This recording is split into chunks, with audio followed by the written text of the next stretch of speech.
સુરતમાં ચંદની પડવા પહેલા જ નકલી ઘીનો જથ્થો ઝડપાયો છે। સુરતના અમરોલી વિસ્તારમાંથી એસઓજીની ટીમે નકલી ઘીના જથ્થા સાથે 4ને ઝડપી પાડ્યા હતા। દિવાળીના તહેવાર પહેલા સુરતમાં સ્પેશિયલ ઓપરેશન ગ્રુપની ટીમે મોટી કાર્યવાહી કરીને નકલી ઘી બનાવતી 3 ફેક્ટરીઓનો પર્દાફાશ કર્યો છે। અમરોલી વિસ્તારમાં આવેલી 3 અલગ અલગ જગ્યાએ એસઓજીની ટીમે દરોડા પાડીને 9000 કિલોથી વધુનો નકલી ઘીનો જથ્થો કબજે કર્યો છે। આ નકલી ઘી બનાવતા કારખાનાઓમાં રેડ કરીને પોલીસે 4 આરોપીઓની ધરપકડ કરી છે, જેઓ તહેવારના સમયમાં નકલી ઘી વેચીને લોકોના સ્વાસ્થ્ય સાથે ચેંડા કરી રહ્યા હતા।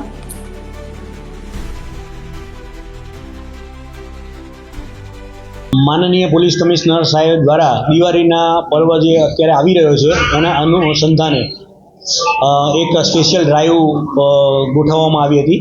આ સ્પેશિયલ ડ્રાઈવની અંદર ઘી, બટર, પનીર, ચીઝ આવું જેનું ડુપ્લિકેટિંગ કરે છે એના માટેની સ્પેશિયલ ડ્રાઈવ હતી। આ ડ્રાઈવના અનુસંધાને એસઓજી દ્વારા એક ચોક્કસ બાતમી એવી મળી હતી કે અમરોલી વિસ્તારના કોસાડ આવાસની અંદર જે સરદારનગરને એ જગ્યાએ છે ત્યાં કોઈ ઘીનું ડુપ્લિકેટિંગ કરે છે। એના અનુસંધાને એસઓજી દ્વારા રેડ કરવામાં આવી। જે રેડની અંદર માધવ ડેરી પ્રોડક્ટ નામની એક કંપની બનાવી એની આડની અંદર અલગ અલગ નામથી ઘીનું બોગસ પેકેજિંગ કરી અને માર્કેટમાં વેચતા હતા।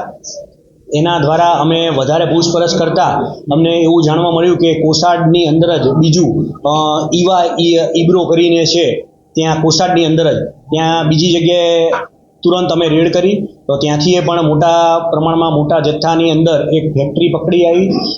એનાથી પૂછપરછ કરતા એની બાજુમાં અમે ગયા તો ત્રીજી પણ એવી ફેક્ટરી મળી આવી, જેના માલિકો અલગ અલગ પોતાની ફર્મ બનાવી આ લોકોએ એક માધવ ડેરી પ્રોડક્ટ અને એક આદિનાથ ડેરી પ્રોડક્ટ નામની એક ફર્મ બનાવી હતી અને એક ન્યૂ આદિનાથ ડેરી ફર્મ એ કરી અને અલગ અલગ ઘીનું પેકેજિંગ કરી અને માર્કેટમાં અલગ અલગ જગ્યાએ વેચતા હતા।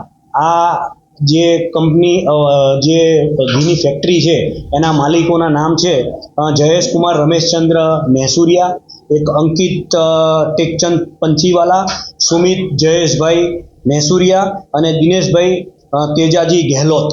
આ જે અગાઉ આ લોકોના અમે પૂછપરછ વધુ કરી તો એ લોકો ડીસાના વતની છે અને ડીસાથી જ આ વસ્તુ આ લોકો શીખીને આવ્યા હતા અને છેલ્લા 2 વર્ષથી આ કામની અંદર આ લોકો કાર્યરત હતા।